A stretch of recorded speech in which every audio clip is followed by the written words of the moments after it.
To OARC's Spring Workshop in Amsterdam. I'm Keith Mitchell, OARC President, for those of you who don't know me. I have a few quick announcements before we get started, and then we have some welcoming remarks. First of all, if you didn't get on the Wi-Fi already, the meeting connectivity is being provided by RIPE NCC for RIPE 70. There are various SSIDs. Please try and use the 5 gigahertz ones if your equipment's capable of it. Coffee breaks, you've probably already figured the coffee breaks in the room next door. That applies for the morning and afternoon coffee breaks. Lunch will be in the foyer. Just one thing about the lunches, please be aware that the RIPE NCC team are doing setup for the RIPE meeting. So if you can avoid getting in their way, I'm sure that will be very much appreciated. They've been very helpful to us, so I'd like to reciprocate that. The toilets are just opposite the registration desks. If you have special dietary requirements that you expressed in your registration, please make sure you mention that when you pick up your lunch from the buffet, and the staff will help you out. If there's a fire alarm, we are supposed to sit and wait and receive instructions from the hotel staff as to whether it's a real alarm and where we should go. There's a social event this evening, sponsored by SIDN. It's at the Music Cafe, which is a couple of blocks away around the corner from the hotel at 7 p.m.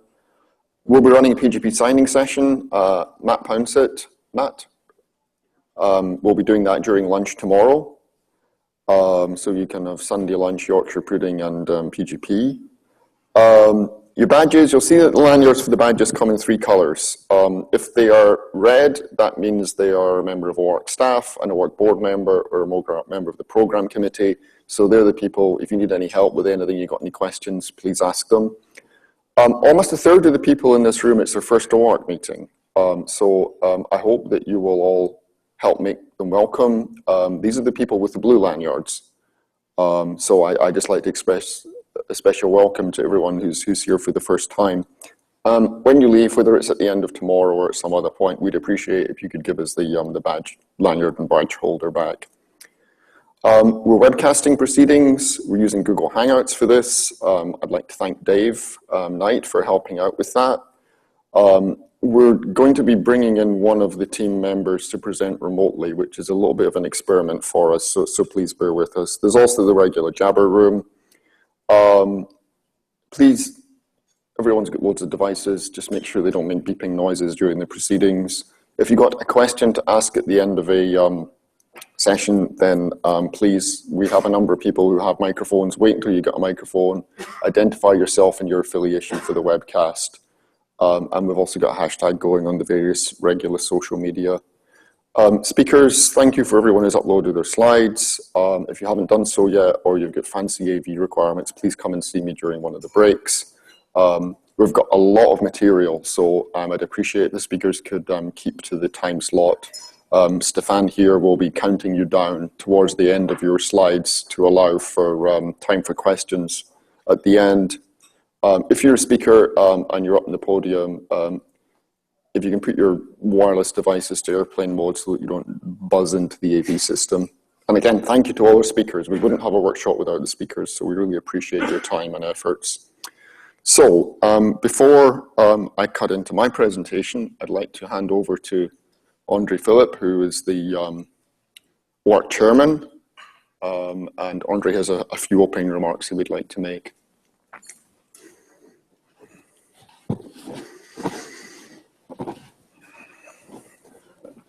Good morning, everybody. I don't have much to say. I just really wanted to welcome you. Today is a very special meeting. OARC is 10 years, so it's a very good time to think, to reflect what has happened and what's going to happen. So I think Keith prepared a very good presentation on this topic, and we are still a very young organization, 10 years. So we probably do not expect. We are still not adults, so. That's why we are still growing and trying to reach the goal, which we call the ideal OARC. So we are in the middle of that way, and I don't say we will reach this goal in the adult age, which is 18 or 21 in your countries. I hope we will reach this goal much earlier, but still, we are on the way, and I think we are on the right way because the membership is growing quite quickly, and I'm really happy to see you all, so many people in this room, which is great. And also the budget is growing, and that means we can also pay more people and prepare more better meetings and have more quality in what we do. And I think that's great. So again, welcome you all here. Thank everybody who was involved in preparing the meeting, especially Keith and his colleagues, and also the program committee. Thank you very much.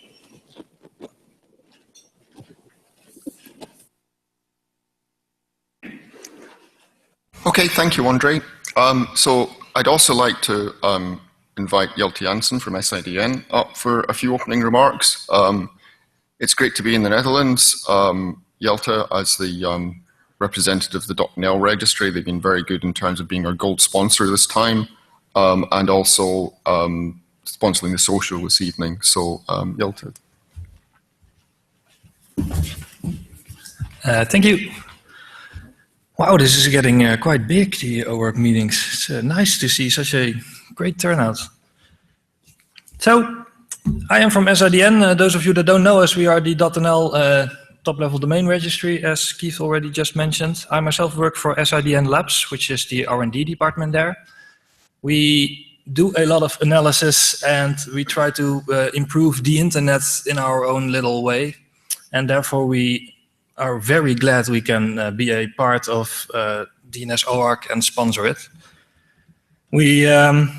I've brought two of my colleagues here. I don't know, they're not paying attention because it's their colleague speaking, so they're waving right there. Just smile and wave, boys, just smile and wave. If you want to know anything about the privacy work we're doing, about the DNS big data work we're doing, we're not presenting anything ourselves today, so just please come talk to us, because I think we're doing a lot of interesting things, and I have seen the program here, and it's, wow, it's fantastic. I can understand why there's no time for us, because it really is awesome, and I hope these are going to be 2 fantastic days. I do have some things about social tonight. It's going to be from 7 till 9 at the CC Music Cafe, as also already mentioned. It is really close by, but if you're afraid you won't find it, I will be waiting at the lobby, and I will leave at about 10 to 7 to go there. So you can all just follow me. I'm told I'm quite tall, so easy to follow. After 9, there will be live music there. However, there will be an entrance fee for that. I understand we can get a discount, but there still is a fee after the official social we sponsor. Don't forget to bring your badges, because you need these to get your free drinks. And well, have a fun 2 days. Thank you. Keith, you're up.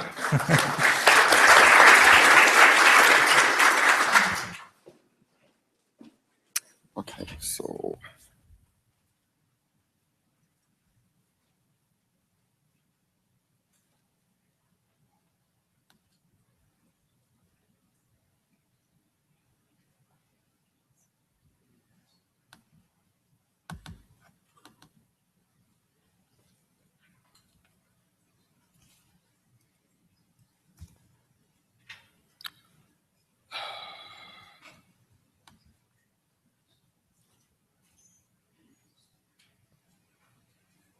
thanks, Paul. So yeah, big thank you to SIDN for their gold sponsorship and for the social. I'd like to thank our other sponsors as well. VeriSign, also gold sponsor. Comcast is a silver sponsor. Nominum is our bronze sponsor, and NZRS is a contributing sponsor. Okay, so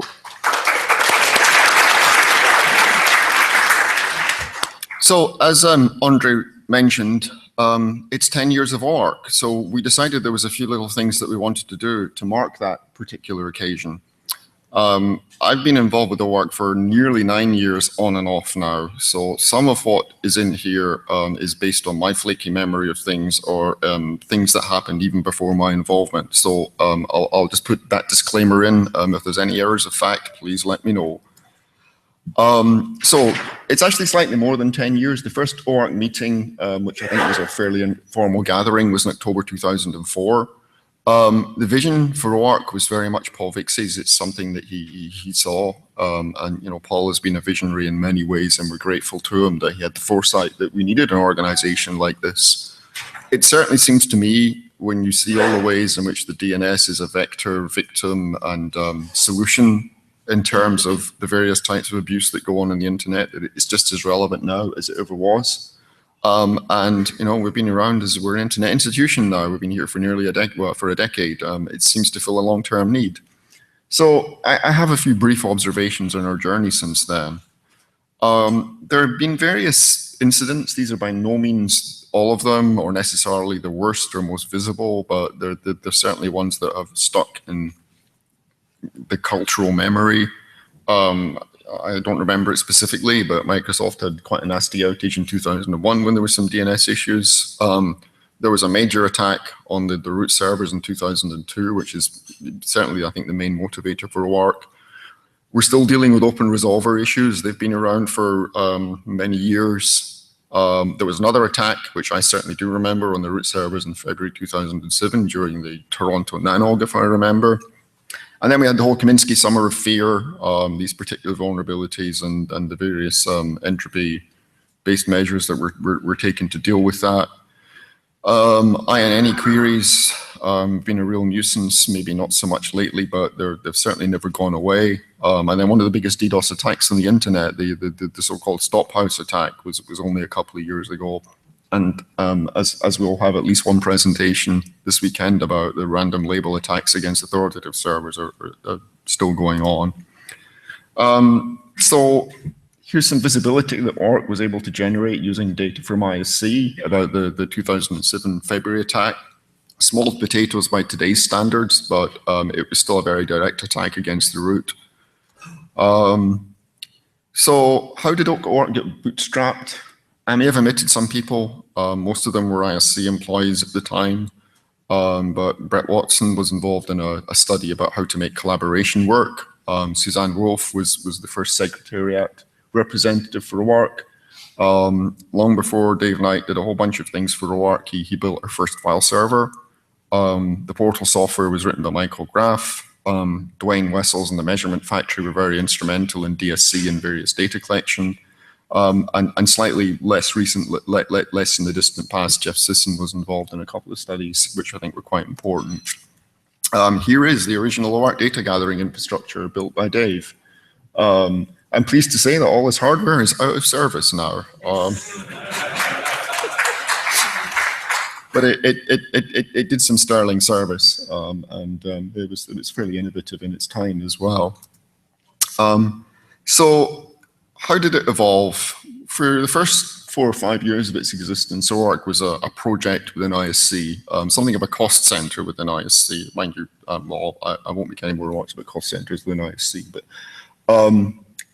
it was good that ISC was able to cross-subsidize it and bootstrap it. There was a source of funding through CADA at University of California at San Diego, who had an NSFNet grant, and ISC's OARC efforts were a subcontract from that.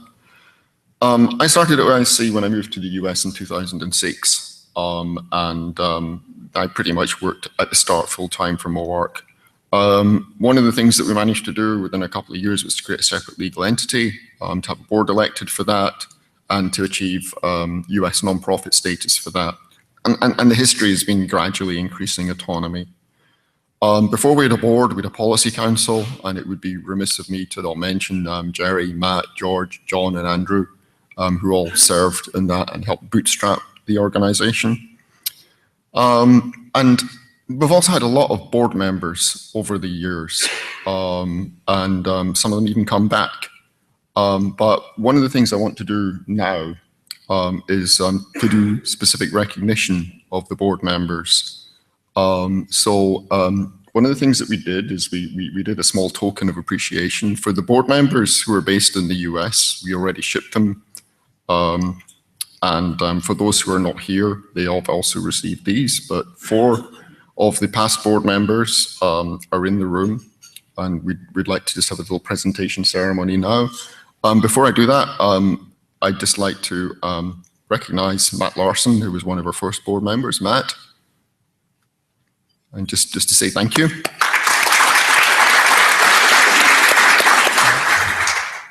And then the next one up is Dave, Dave Knight, who was a policy council member and then a board member and then changed jobs and is now running a webcast and is now a board member again. So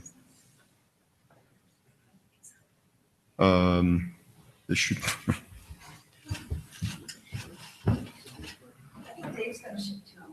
Yeah, I got mine already. Yeah. I'm here. I'll get this right. So thank you, Dave.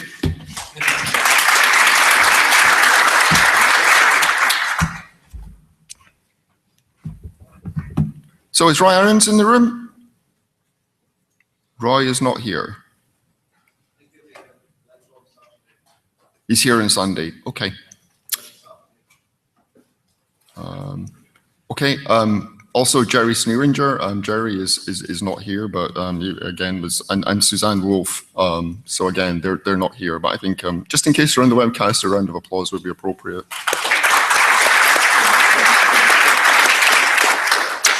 Next up is Stefan, who is our timekeeper today, as well as his past service. Stefan, do you want to?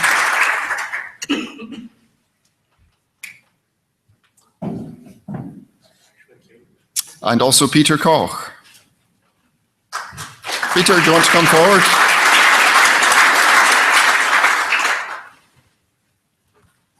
In addition to Peter's service on the board, he's also spent quite a bit of time on the program committee. Matt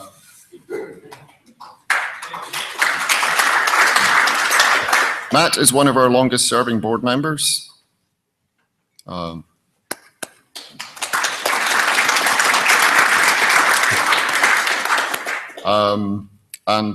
Is Antoine here?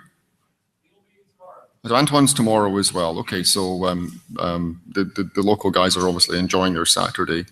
And finally, Chris Griffiths, who is our most recent board member, who recently had to resign because he changed jobs. So again, quick round of applause for Antoine and Chris.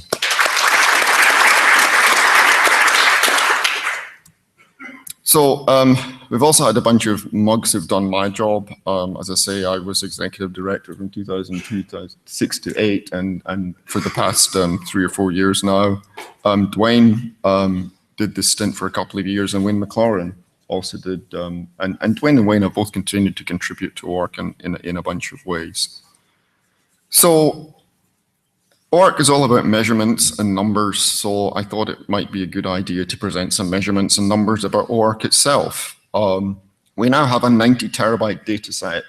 Most of that is day in the life of the internet. This shows the various ditto collections that we have made over the years and the data volume size. We'll say more about this later, but I'm pleased to say that this year's ditto has been the biggest ever and also the most diverse. So thank you all the members who've contributed to that. We appreciate it, and we hope to continue growing OARC's data set over time. This is also our biggest meeting with the exception of the last one, which was attached to the ICANN meeting in Los Angeles and was slightly unusual. So you can see that over time we've been steadily growing the attendance at the meetings. Again, we hope to continue that, 135 people this time. Membership growth. In terms of actual signed up members, we've done pretty well as well. There has been some churn in terms of organizations that came and left or died and went away. But the overall number of members is over 80 now. And again, that's been steady growth. Another thing that's interesting is that we've done revenue growth as well. You can see that over the years, we've steadily increased the revenue. Somewhere off to the right here, there's a target of 1 million. I'll say a little bit more about that in a minute. And you can also see that that's going fairly steadily with the membership.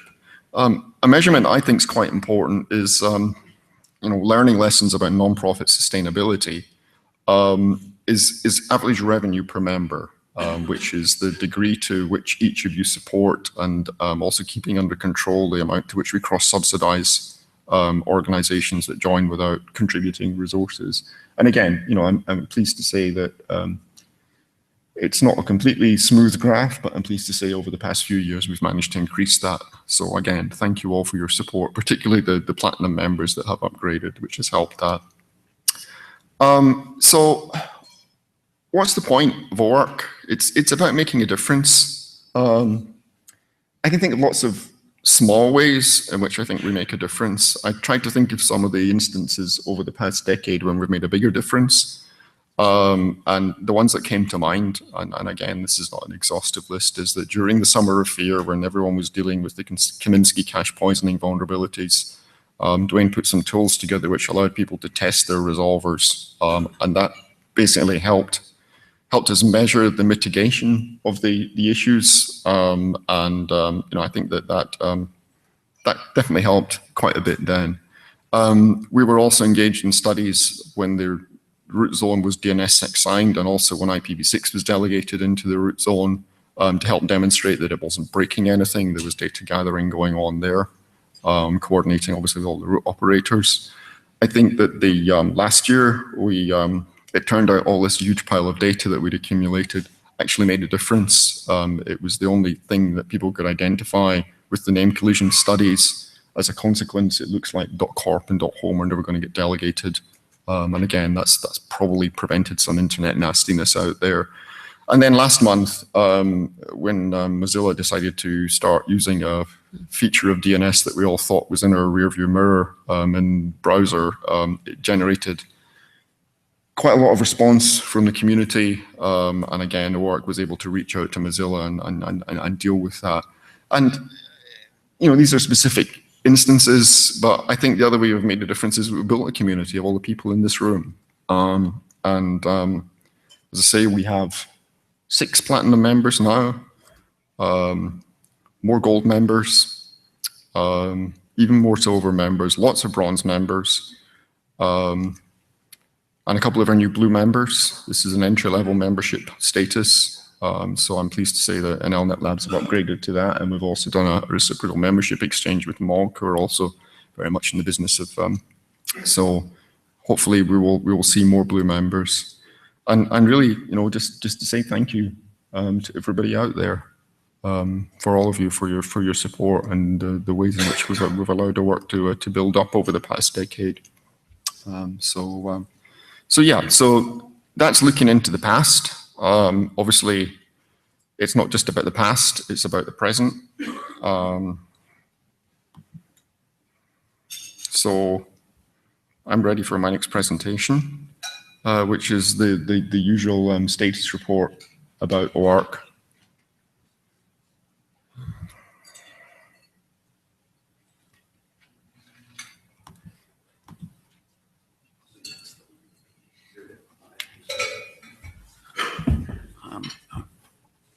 Okay, good. So it's been a busy 6 or so months since the last workshop. There's quite a few things that I'd like to share with you. We slightly revised the mission statement. The board revised the mission statement at the retreat we did last month. We've reworded it a little bit, and we've been a little bit more explicit about things like research is something that we do as well as promote.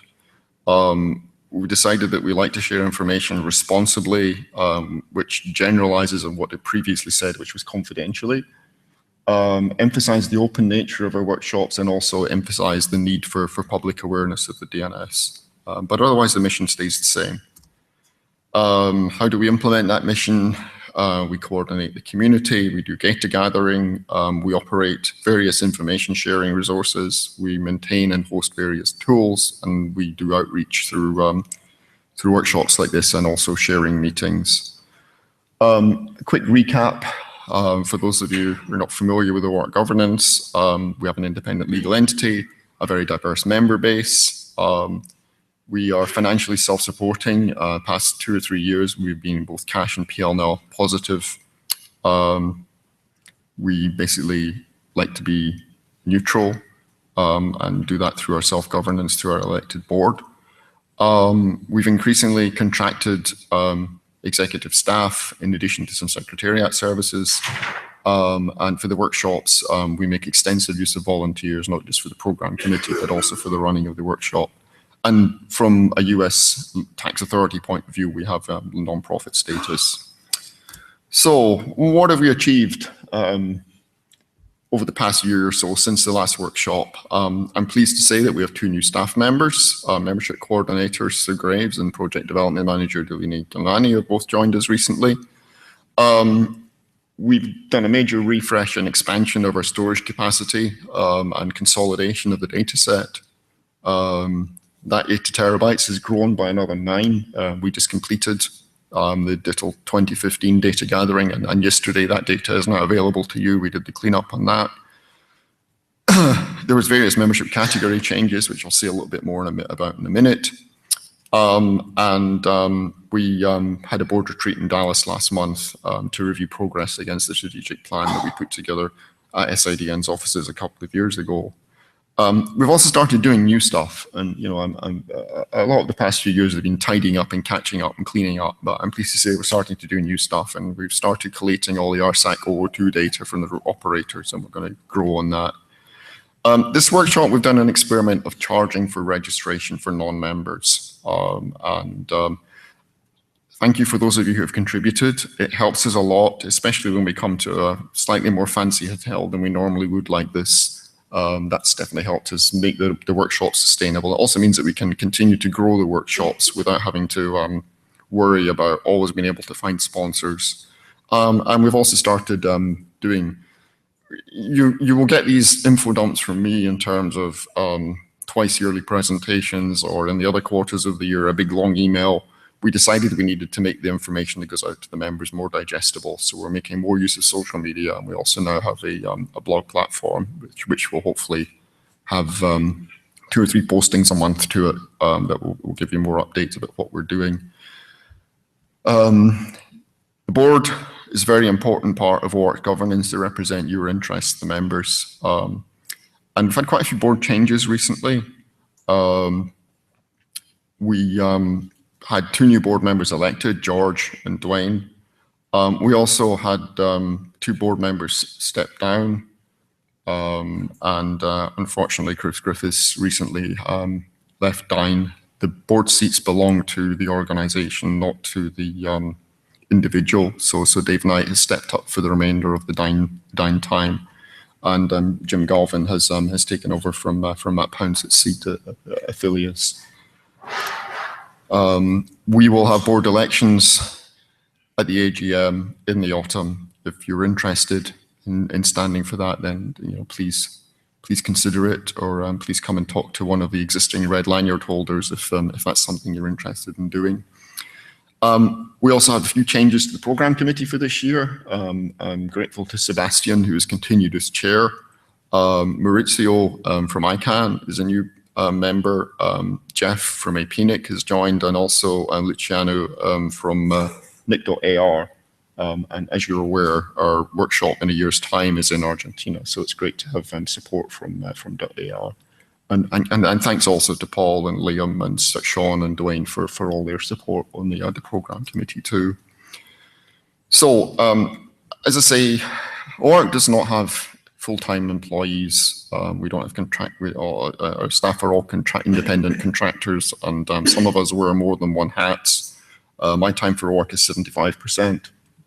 William, who's the only staff member who's not here, but you will be hearing from as a disembodied voice very shortly, hopefully, is full-time.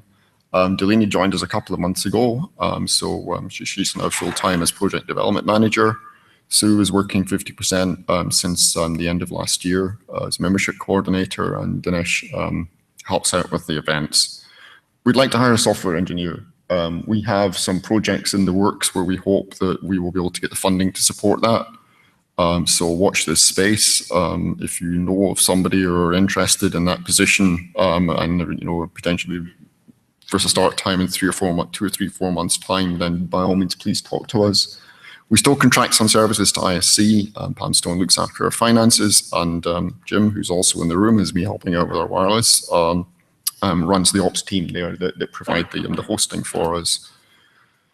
So next up, to welcome the new OARC members that have joined since the last workshop. Infoblox upgraded to Platinum, which is excellent. Konak in China have joined as a bronze member.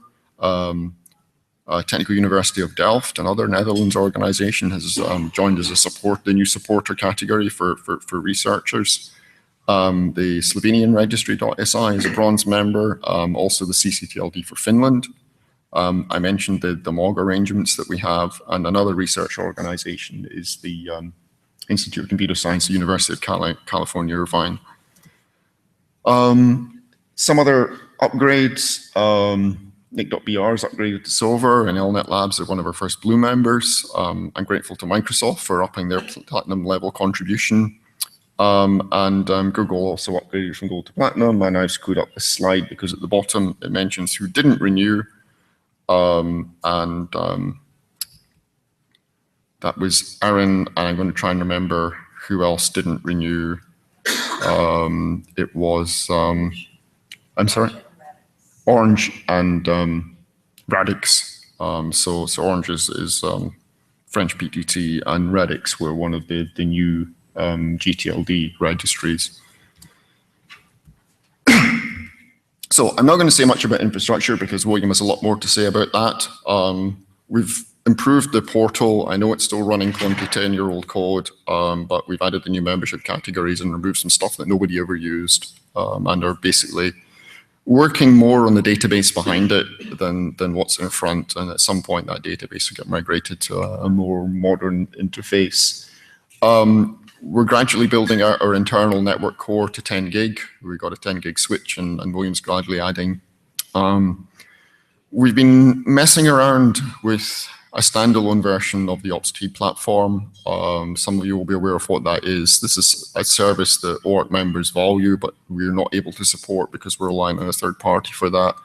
We had a look at implementing it ourselves. We learned a lot. It's tricky. We've put that project on hold for now, but we have some ideas when new code becomes available. In the meantime, a spin-off of that, we've been working with Jack at Sierra to support the SECIR project within ICANN's CCNSO, and that is basically maintaining a mailing list for CCTLD operators, many of whom are not within the OARC community and we hope to bring in. We're going to buy another new giant file server and make sure that that is located somewhere other than Redwood City. As I say, William has a lot more to say about this. OARC development. 2 years ago, we got the board together at SIDN's lovely headquarters in Utrecht, and basically we put together a strategic plan. We've been working to implement that plan ever since. We review by getting the board together for a sort of 1 or 2 day meeting. We did that last year in London and then this year in Dallas. And the conclusion was that there's still work to be done. Particularly, we're not getting towards that 1 million revenue target as fast as we would like, but a lot of the other objectives that we set for 3 years, we're on track with 2 years in. To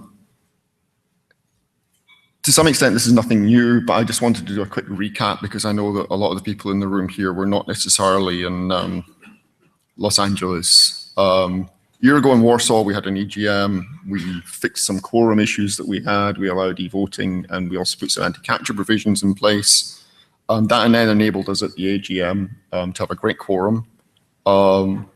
We've consolidated all the various associate, affiliate, contributor, confusing, non-paying status into something new called supporter.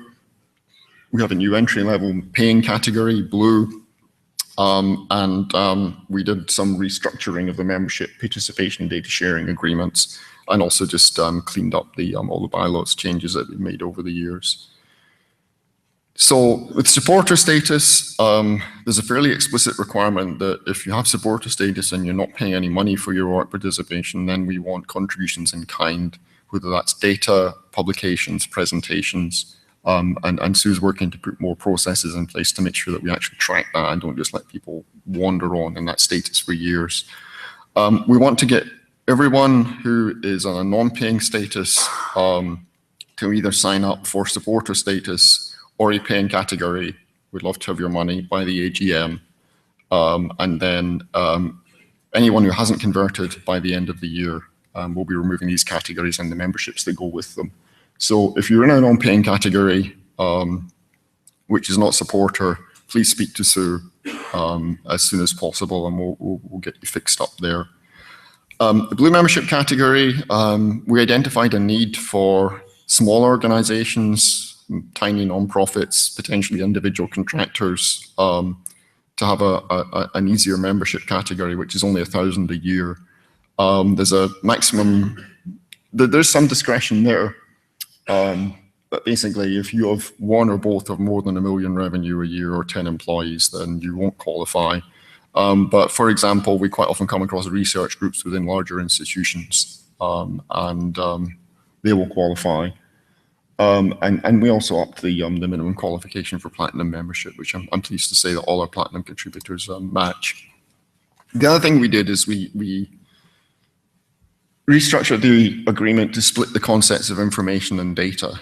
And if you go in and read the participation agreement, then information is things about evil stuff that is happening in the internet, whether that's intelligence or outage tickets or funky new research or people, how to contact people at a particular organization.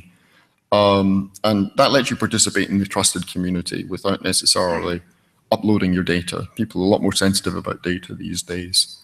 But by splitting this, it allows supporters to share data without getting full membership privileges, and it allows members to join without an obligation to share data. One thing we found is that recently, some researchers have not fully understood the obligations that go with using OARC data in terms of granting, obtaining permission from OARC before they publish, or being sensitive to the needs of the OARC members that submitted that. So I think we need to iterate not the participation agreement, but the information sharing agreement. So that's something that we may work on over the coming months. So back at the 2013 retreat, we identified a bunch of governance change objectives, and I'm pleased to say it's pretty much job done. All of these have been achieved over the past 2 years, with the exception of greater board candidate diversity. We succeeded in switching from a mostly European CCTLD board to a mostly North American board. So there's some diversity. We talked about this at the retreat and we decided, well, what do we mean by diversity? And we decided that we didn't really have a clear definition of that. So the board's going to work on what we mean by that. As I mentioned, we want to get to the point where we have a bigger team, more infrastructure, a level of revenue which is self-sustaining, and so we're not bumping along with not quite enough employees to run a full organization. I mean, we have 5 contracted staff members, but actually it's only 3.3 full-time employees. We really need 4 to 5 full-time employees so that we can get to the point where we're not just running the organization or developing it, but doing both. And we need new revenue sources to do that. We can't just do it with organic membership subscriptions. So the development plan is about project and grant funding. That's what we've engaged Delaney for. And she will be saying shortly a little bit more about the various projects that we're doing and aim to do and how we're going to develop that. I mentioned with the board retreat, grateful to the IOAC and Chris Griffiths for arranging the space for that. So we did 1 day of the board, 1 day with staff, a bit more time getting new people up to speed. But I think in general, we did the mission statement revision. There's a few other things. We also had some funky new flip chart. You know, you have a retreat, you've got to have flip charts. We now have portable flip chart technology, which was a lot of fun. What came out of the retreat? We didn't generate a document like we did 2 years ago. We decided that we need to better articulate why OARC, what is the value proposition? Why should you continue to be a member? Why should you sign up? It's like, OARC needs to exist. You know, if it didn't exist, it would be necessary to invent it, but that's not always an easy thing to explain to people in the C-level suite. And also, you know, I had my definition of an ideal OARC in terms of resources to solve a problem, but actually we should be defining it in terms of what is the solution to the problem? How are we implementing the mission in terms of our ideal OARC with these resources? We think the workshops are going well. We have a survey that we would like you all to fill in at the end of this workshop to confirm that and also to let us know how to improve it. One of the things that we'll be doing is introducing a prize for the best research paper, which will consist of expenses or contribution to expenses to attend. to hope to up the researcher. We really need DSC or something like it is critical and core to our mission. It's been kind of a neglected stepchild for maybe 5 years now. So we need to reboot that. And Delaney has some things that she wants to ask you about. Hopefully we can stimulate some discussion on that.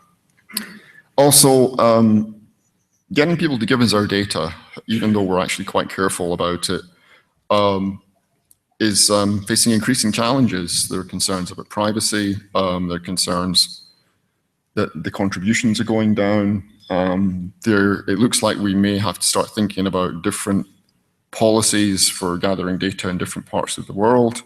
And also we know that the tools that we have are not exactly user-friendly, so we need to do some work on that.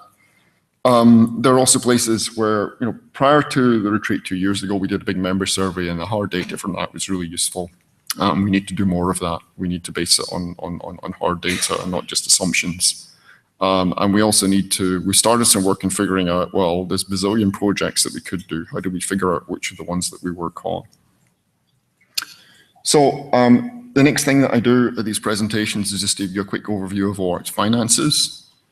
I'm pleased to say that 2014 accounts have just been audited. We've received the first draft of the audited accounts from the auditors. The board needs to review these, but if you want to see a copy, I have that, and I've uploaded it to the material section of the workshop. Again, sorry about screwing this slide up. But basically, the full formal approval of the 2014 accounts will be at the AGM in October. In summary, we set a target for 2014 of growing the revenue by 30%. We didn't actually achieve that. The revenue was pretty much flat, but we controlled the expenditure and didn't exceed. We finished the year with a very small surplus. The other thing that we managed to do is that we converted, although the revenue was the same from 2013 to 2014, in 2013 there was a lot of one-off donations. In 2014 it was almost entirely recovering revenue from subscriptions and workshop sponsorship. So that's something that will make things more sustainable going forwards. Here's the actual numbers. As I say, you can see there was a slight increase in the income, bigger increase in the expenses, but we stopped building up the cash pile. Well, we still accumulated about 50K in cash over the year, but the expenses remain under control. The assets remain pretty much the same. We've set some ambitious targets in terms of revenue for 2015. I don't know whether we'll achieve them or not, but if we don't aspire, we're not going to get there. And again, we're completely capable of maintaining them. We have one possible big grant in the pipeline, which will certainly make it feasible to attain these, but it's by no means in the bag. How does the income break down? Mostly member fees. We didn't get any donations last year, but on the other hand, we were able to close the gap with subscriptions. Workshop sponsorship. The workshops mostly break even. This one's going to make a slight loss again because we're an expensive venue. But we're managing to track that with workshop sponsorship and workshop registration. We didn't do any project funding last year, but we've done a little bit of that so far, and we have much bigger plans for the year. Again, expenditure, mostly it's paying for the time of the team members. There's some capital equipment. There's a co-location cost, which we'll be adding a diverse site to this year. And then the other is things like travel, workshops, and various other operational expenses. Future workshops. In October, we're co-locating with NANOG again, which has worked well in the past. We're going to Montreal, which is a city that I like. We're looking for sponsors for that. In April, we go to South America for the first time. We're also co-locating with an IETF meeting for the first time. It's great that Nick.AR is going to help us there. October 2016, spring 2017, we need to nail these down. We made a commitment to commit to meeting dates 2 years out. Probably we will co-locate with one or more of NANOG, ITN, ICANN or IETF, but we're open to suggestions as far as that is concerned. So if you're interested in helping host or sponsor a meeting, we'd love to hear from you. and you can see what the sponsor benefits are there, or speak to Dinesh. So that is most of what I have to say. I'd be happy to take any questions from the members.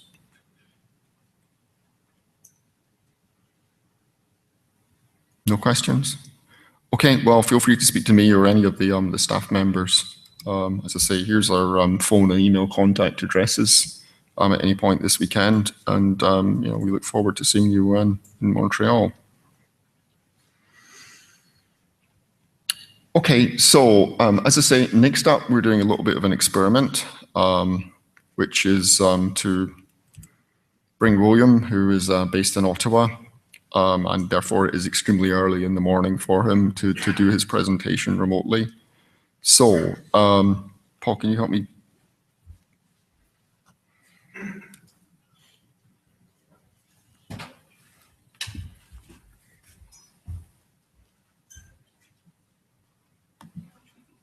Okay, is that one?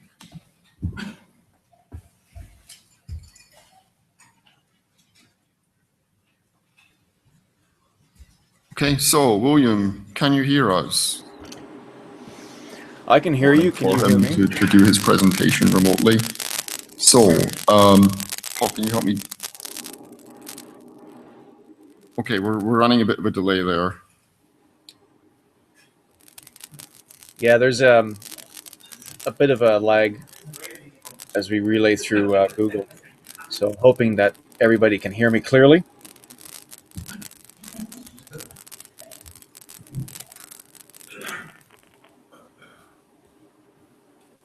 Okay, so William, can you hear us? I can hear you. Can you hear me? For him to do his presentation remotely. So, Paul, can you help?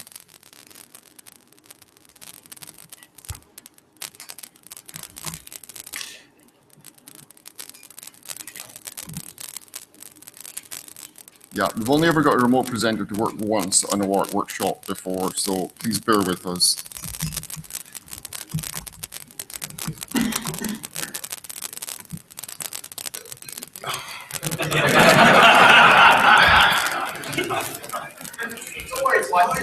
I can't do that.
Okay, well, needless to say, this all worked when we tried it an hour and a half ago.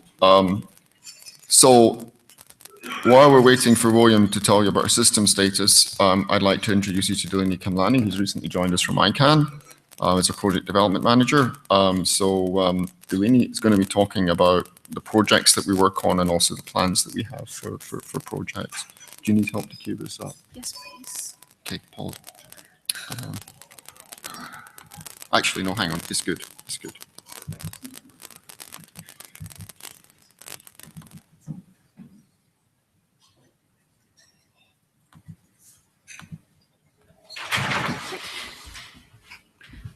Hi. So I do projects at OARC, like Keith said, and this is kind of what we've got on deck right now. Keith mentioned earlier a couple of these, and so I'm going to go through and give you a brief update and let you know what's happening. And then if you have questions, please let me know or come find me later. If you have ideas for other projects you want to work with us on, also please come find me. And then we're going to get to DSC, which I want to pick your brains about a little bit, if that's all right. So we've been working with the secure team to get a mailing list up and running for the CCTLDs to use in the event of an incident. And that's sort of wrapping up around now, at least this phase of the project. We will soon have a dedicated server for this mailing list to run off of, which is pretty exciting. As Keith mentioned, and I'm sure William will talk further about once we get him in a position to present, we had a record turnout for Diddle this year. We noticed a little bit of decline right before we were going to collect the data, and so we all did a little bit of outreach, and it turned out it was a good idea because this year's been a record collection. Some stuff I wouldn't mind hearing from you guys, though, is what types of analysis do you want to see done with this data? We've got all of it. That's great. Let's use it. Again, William was supposed to go first here and cover the TLD-MON and ODVR stuff, but baseline is TLD-MON is probably going to be expanding, and ODVR may soon be concluded. So we're trying to find a nice way to wrap that up a bit. RSAC 002 is one of our newer projects. We've started becoming a long-term repository for this sorts of data. We're collecting from A, J, K, and L routes, so thank you to VeriSign and ICANN for that. We really want more participants, especially root operators, but also TLD operators would be open to that idea as well. So please, again, come find one of us if you are interested. Internally, or are internally more focused, we're going to be implementing a customer relationship management system. It shouldn't really affect any of you all that much, but it's something that we're doing. We've chosen Suite CRM. If any of you have worked with Sugar before, it's kind of based off of that, but obviously better. And we're going to implement that in a little bit. You don't need to worry. It's not on the cloud. We're not going to post any of your data there. And it's probably not going to be replacing the portal anytime soon. So that is that. We're also blogging, and we're trying to get better about social media so you can know what we're doing and you can interact with us more rather than just at these meetings. We can keep in touch with you throughout the year. We're using Medium for this platform. We find it integrates pretty well with Twitter and Facebook as well. So please follow us on Twitter. I also found out that we have a YouTube channel, which I'm going to be working on getting some videos uploaded to soon. And we're obviously streaming this on Google+. So please do come find us over there. And if you have any ideas about content you'd like to see on the blog, we'd love to hear it. If you'd like to write an article for our blog, we'd also love to hear about that. We're very open to that idea, and it's quite easy to do. So DSC, as Keith mentioned, and I'm sure William will talk about further, we want to refresh this tool. We want to make it more relevant to you, but we want to make sure we're focusing our efforts in that regard. To do that, I'm going to need some feedback. So I'm going to go through some questions, and if you want to just start talking or telling me about it now or asking further questions, that's fine. If you want to find us later, that's fine as well. What we're trying to do is figure out what's most important to you. Do you want a tool that better visualizes the data? Do you want a tool that facilitates the interoperability between other DNS data collection services? Do you want OARC to provide support or development for other tools that are already around, like Hedgehog? And some other questions we had were that, we took a look and we noticed that DSC collection is down by about 70%. And we have our own idea of why that might be, but it'd be interesting to hear your perspective. And then what struggles have you guys had with DSC in the past that you might like us to address to make it easier for you? Is it is it the tool that's troublesome? Is it the service, the protocol, or is there something else completely that we're missing? We want to know, again, about, because we conduct research, like Keith said, but we also want to facilitate research. So what kind of research do you want to see? Is there another feature you want us to develop that would make you more willing to use it or more engaged in the project? Obviously, which we would be very open to the idea if somebody wanted to fund the development of this project to improve it. And what other resources could OARC provide or coordinate that would help you collect and share DNS traffic data? So does anybody have any comments on that, or any opinions or first thoughts about DSC?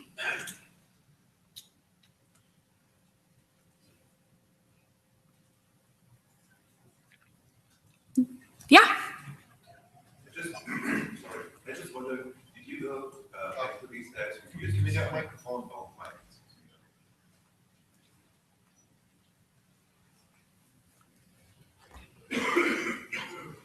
It's not on. Yeah, thank you. Carsten Schiefner, DNIC. I just wonder, did you guys ever go back to those folks that used to send you data and for some reason or the other have stopped sending you data, and just ask why they not gonna send you data any longer? I don't know that we've had those conversations on the record. I think like Keith mentioned, this tool has kind of been a little bit of a, I forget the word. I think he used the word stepchild. We kind of just forgot about it for a second because we were doing some other things. So that's certainly something we can take upon ourselves. Because I think that might be actually a very accurate source of information why the influx of data to DSC has stopped for the last couple of months or even years.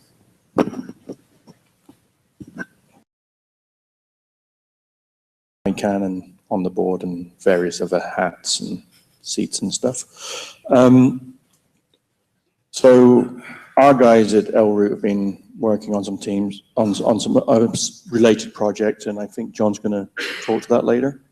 You're not going to talk to Hedgehog? Okay, I saw it on the agenda. Okay.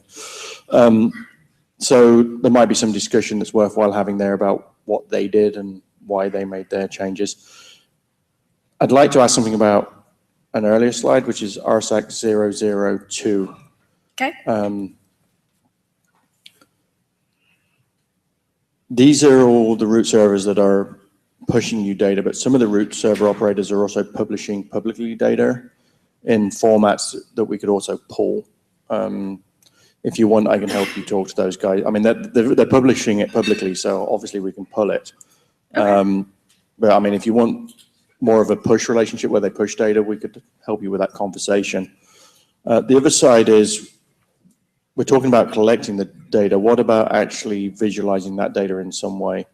Maybe collating it and doing some kind of report that can be put out to the public. I think that would be a good thing for OARC to do as a neutral place. Okay. So do you think the public would be interested in seeing some overall report from all the root operators to compare them? Well, the general public doesn't really care one bit about the DNS, but I think I would, and I suspect there's a few other people would like to see a collated view of that data.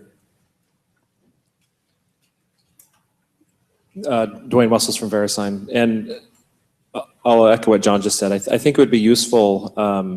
Well, one reason that would be useful to do that analysis is because a number of the different root operators have done their own implementations, and it would be good to sort of have a reality check to see if they've all, done it, not necessarily the same, but if they're collecting data that looks like it's matching, right? And make sure there's nothing missing or strange going on. I think, that's probably not something the public would care too much about, but certainly it's valuable to the root server operators to have that check. Okay, I think we had a question in the back.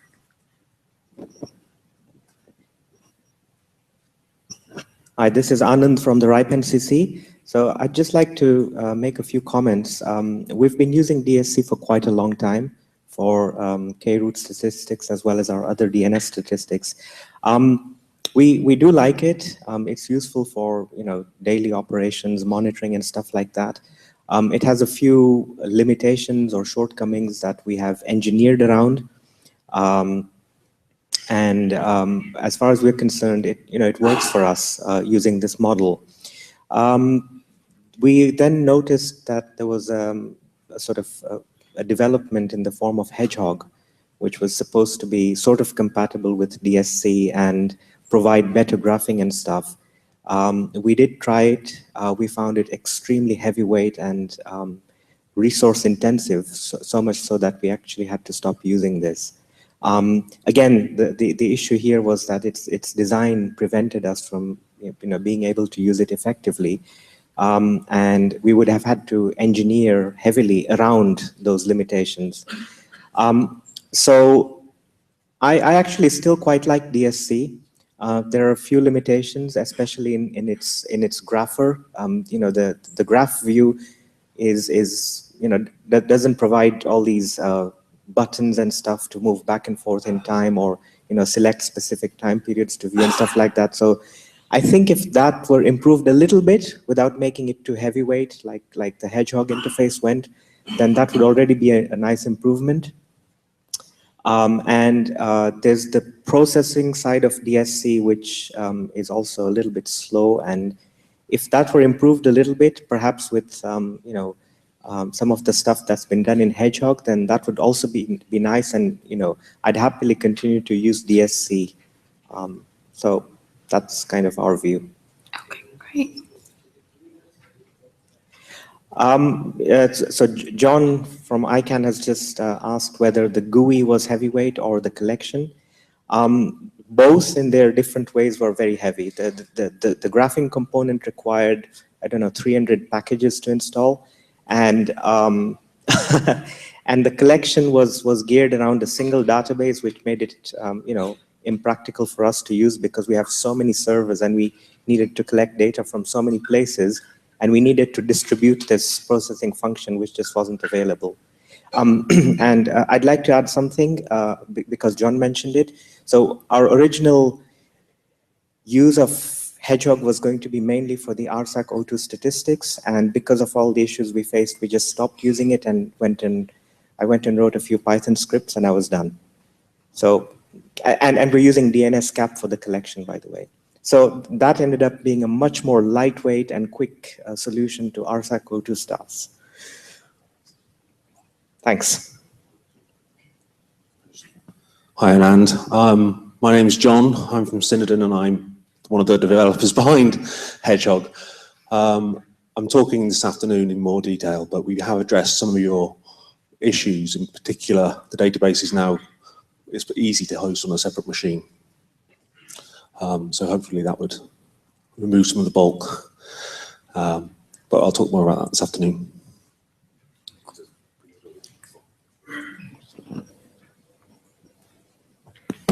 Thanks, flowing mic line. Peter Koch-Dienig. I also have a remark for both for DSC and for the RSAC O2 thing. When you asked about comments on DSC, I think we should distinguish between the service, as in being able or willing to upload the data, and using the tools. We've been using DSC in-house for ages, and it has been helpful with all the limitations that Anand and others have been communicating. We haven't uploaded data, and we are unlikely to do so, mainly for the reason of confidentiality and so on and so forth of much of the source of the data in there. So there might be this reason as well. On RSAC O2, you mentioned that you would like to gather more participants for the data submission. I wonder, the RSAC O2 document was specifically set up to support research to mitigate concerns regarding the expansion and growth of the root zone in the light of new TLDs, IPv6 and DNSSEC and so on and so forth. I wonder how this this purpose is to be separated from other contributions. I mean, it doesn't hurt if more people send data, but there needs to be a clear focus. And now my specific question is, and it was probably kind of mentioned before, the contract or the task for OARC in this is collecting the data, but do I understand correctly that there is no standing task or standing contract for doing the analysis? Sorry, I don't know that I understand the question. Can you rephrase that? So OARC does the data collection for RSEC 002. And that seems to be under some agreement and so on and so forth. And that's basically what RSEC, what RSEC 002 says. Here's the format, and somebody should collect the data. Now, to get back to the initiation of this document, there were concerns about growth and so on and so forth. Somebody should do the research. Currently, the data is public, and everybody probably can do the research. But how far have efforts grown to actually start that research or do some regular reports? I don't know that we've started the researcher. We've probably tossed around the idea of potentially doing a report, but I don't think we've matured that quite yet. So it's something we're thinking about, but we're open to ideas on that one. Yeah, I mean, this is partly what I was saying about we need to do some work on the data sharing agreement, so that the mutual transaction between operators and researchers is beneficial. So yeah, watch this space for work on that. Okay, Lars? Lars Lehmann from NetNode, also operators of iRoot, and I happen to also be one of the two co-chairs of RSAC. Two comments. If we go to DSC first, when we started to look at collecting statistics, we didn't find the exact combination of variables that we wanted to collect. So we implemented our own together with one of our earliest customers who had specific requests for statistics, because we also operate TLD servers as a subcontractor. We've found over time that DSC data format has become a bit of a standard in the business. So we've had to re-implement that in our own system. So we're providing DSC data to our customers. But I would be happy to see a development of that data set, and we would be happy to participate in discussions regarding that. Jumping to RSAC 002 and collections, RSAC had a meeting just 2 days ago where I brought up the issue of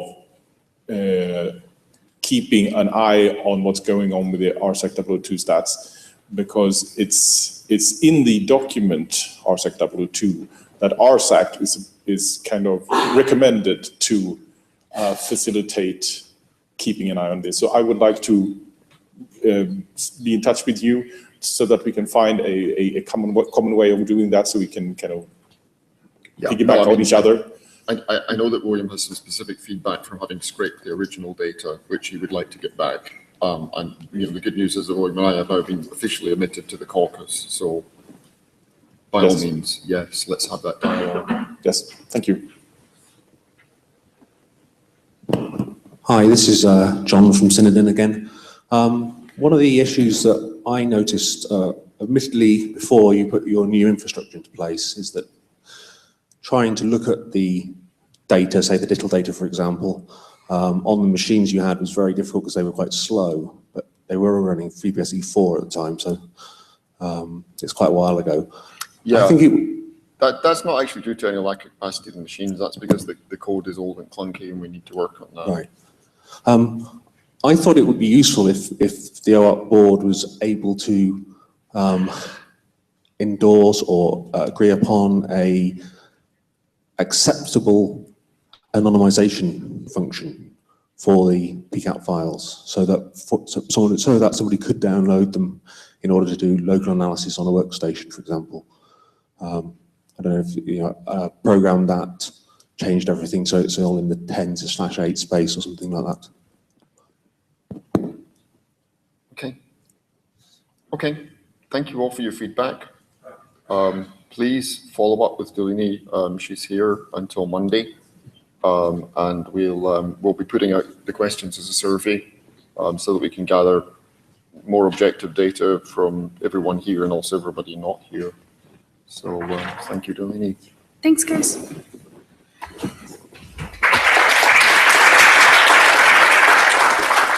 Okay, well, once again, the whole deal of doing remote presenter has completely failed. So I apologize for that. The good news is the next workshop, we're in Canada. We're actually physically very close to where William lives. So we will be dragging his butt to Montreal and he will not be coming in remotely. But the upshot is that I get to give William's presentation. I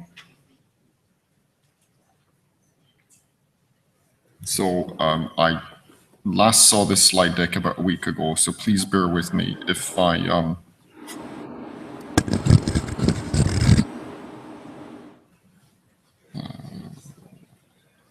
slideshow. This is okay. I see it. So please bear with me if I stumble a little bit in one or two places here. William's been doing a lot of systems work. Here's an overview. So there's a bunch of things that we do. We've talked about the data archives, and then there's all the collaboration tools, the mailing lists, the websites, the various tools, providing a Jabber service, database servers of various sorts. And then there's data collection, which is mostly Ditto, but then a lot of the testing services that people use generate their own logs. There's dedicated capture, DSC we've just been talking about, also the open validating resolver and a Ditto. And then there's the stuff that keeps it all running, our own DNS, out-of-band management, network switch infrastructure. And then there are various monitoring things, TLDmon, the ZFR project. And also, we've been doing a little bit more about AS112, which is something that William's been involved with for longer than OARC. And we have some interesting possible developments there. Systems are in pretty good shape. I think they're probably in the best shape they've ever been as far as OARC's concerned. We got rid of all the ancient stuff. Most stuff is 2 years or new or old. We still have the lab, which was funded by that CADA NSFNet grant that I mentioned. There is some of the digital stuff, we have to bring some of that old lab into service every so often, but mostly we don't need to do that.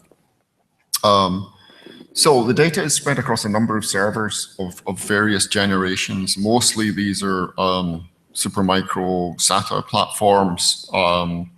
FS1 is the storage pod. We're planning to buy FS6 very shortly, which will become another storage pod that will have another copy. We still have some old Sun X4500s, the thumps that were donated by Farsight and have seen venerable use in various organizations. We'll probably retire these in due course, but they've proved remarkably resilient. So we have 140 terabytes of total possible storage, and at the moment we're using about 110 of that. You as members can get at all of that data via the analysis servers. We have a single consolidated copy in FS1,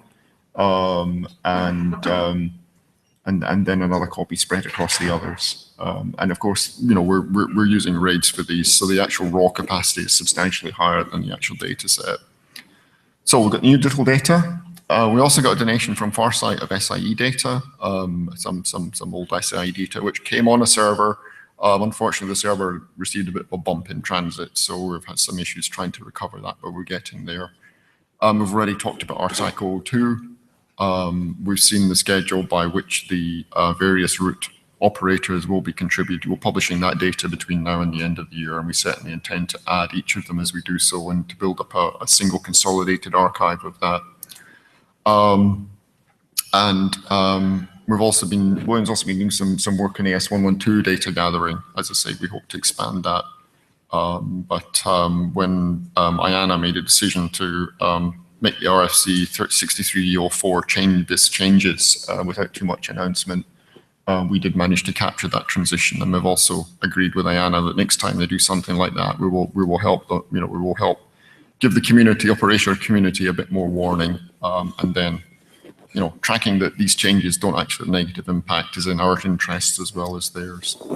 So we really had a record DITL. We were a bit worried that DITL contributions had been tailing off, so we did a bit more work on outreach. That outreach wasn't just to the root operators, it included some INAD ARPA, it included a lot more AS112 data. And William was able to wear his OTIX hat to provide some early testing of all this data gathering. So we have a very diverse set. There are some cleanup issues, but as William announced yesterday, the cleaning process is complete. There will be a second run just to verify that we did that right, because there's been some issues in the past, and we've also got some elements of the data set that are new. And basically, if you remember in good standing on all the analysis servers, they've all been upgraded to 10 gig. We did a slight purge of accounts on the analysis servers because there was a bunch of accounts from researchers that we couldn't figure out whether they were still active or not. So if you think you should have access to analysis data or don't, then email us at admin and we'll get you set up or re-enabled. We finished up with more data than we expected, and one of the file servers, the hard work of that, thrashed the disks a bit, so William had to do some server shuffling. Basically, we finished up with the wrong cleaning different machines. It took a couple of weeks of grinding. I'm pleased to say that thanks to the donations we received the other year for name collisions, we had plenty of capacity for doing that. There's basically a link at the bottom there where you can see the overview of this year's DITL data. Network stats. So we don't usually have a lot of traffic, but we're pulling 120 meg of inbound, and that's over ISC's infrastructure, 1,000 connections a second. Another thing that's been deployed is NetFlow, so we actually have a pretty good idea from IPv6 and IPv4 and various other tools. Here's some graphs of what was going on during the DITL collection, which of course reveals the DITL dates, which is something that we keep on a need-to-know basis up until the actual collection, to avoid people from gaining the data. You saw this slide in my presentation earlier, which is just basically showing the increase in DITL data that we gather over time. And this is the thing I was mentioning about changing potentially the data access agreement. If you're a researcher and you use OARC data, one of the things that we need to make sure is when you publish it that you are not breaching any anonymity of the people who contributed, the data subjects whose data this is. So if you're going to do a publication, you should run it past OARC. Also, it means that we can maintain a bibliography and keep track of all the research papers that OARC data is contributed to. We appreciate an acknowledgement in research papers. And it also means that we have this pile of data and we can say that this data is actually useful and it's not just being hoarded for the sake of it. And also it means that the people who are providing data know that it is being used. So as I say, watch this space for a little bit more expository and all that. As a result of some of the things that happened with this year, we're going to make some changes for next year, which will help scale things up. William's got quite a bit of background in high performance computing and academic networks. So there are tools like HP and SSH, which should make a significant difference to the upload.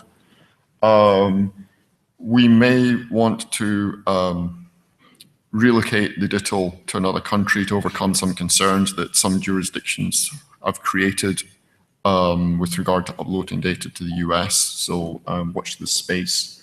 And also splitting out different accounts for the various query groups, and potentially also making a compression tool more efficient. So again, we will do it at roughly the same time of year 2016 without the exact dates being published unless you're participating. If you participated this year, again, thank you. I hope you'll be able to do it again next year. If you didn't this year, then we'd love you to do next year, or we'd like to better understand what it is that's preventing you from doing so. We also have a comprehensive backup strategy, and the one thing that we do not back up is the main data set because it is too big. We have 2 copies of that in the same physical location, and we keep the whole thing forever and we've actually had to do recovery on the data that is backed up a few times, and it all works. But one of our objectives for later this year is to get that data physically copied to at least a different time zone, if not a different country and continent. Yeah, it's a little bit about data access. I think the main take homes here is we got jumbo frames enabled for some time now. We're gradually filling out the 10 gig interconnect, and that will be pretty much finished when we do a visit to Redwood City next month. Portal, again, I mentioned there's been some changes in that. Keeping better track of contact information, making it more maintainable for the database at the back end. Also getting rid of some of the embarrassing stuff like the incident ticketing system that was last used 8 years ago.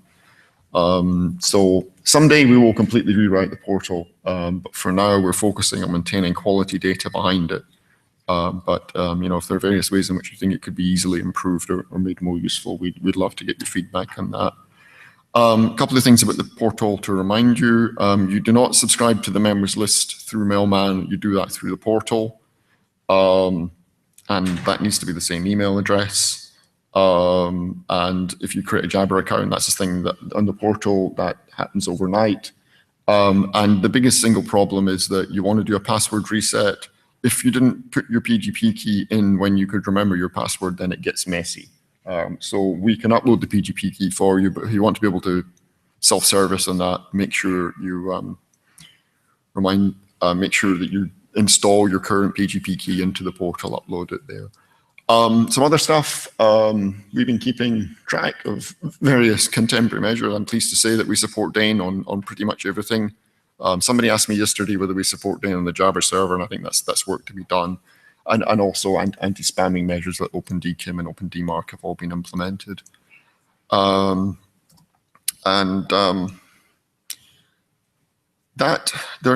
a number of supplementary slides, but we're running out of time here, so I'm not going to go into them in too much detail. But you know, please study them or ask William or myself if you have any questions.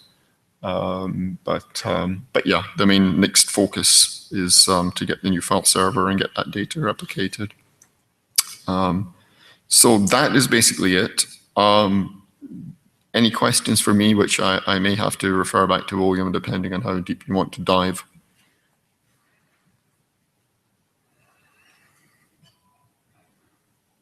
Okay, thank you all, and I apologize again for the disembodied voice not making it into the room from Canada, but we've learned from that, and hopefully that'll be easier next time.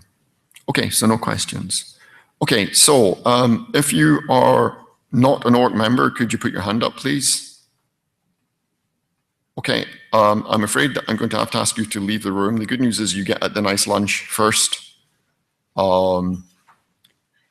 have now a presentation which is for OARC members only from Peter Koch. Hmm?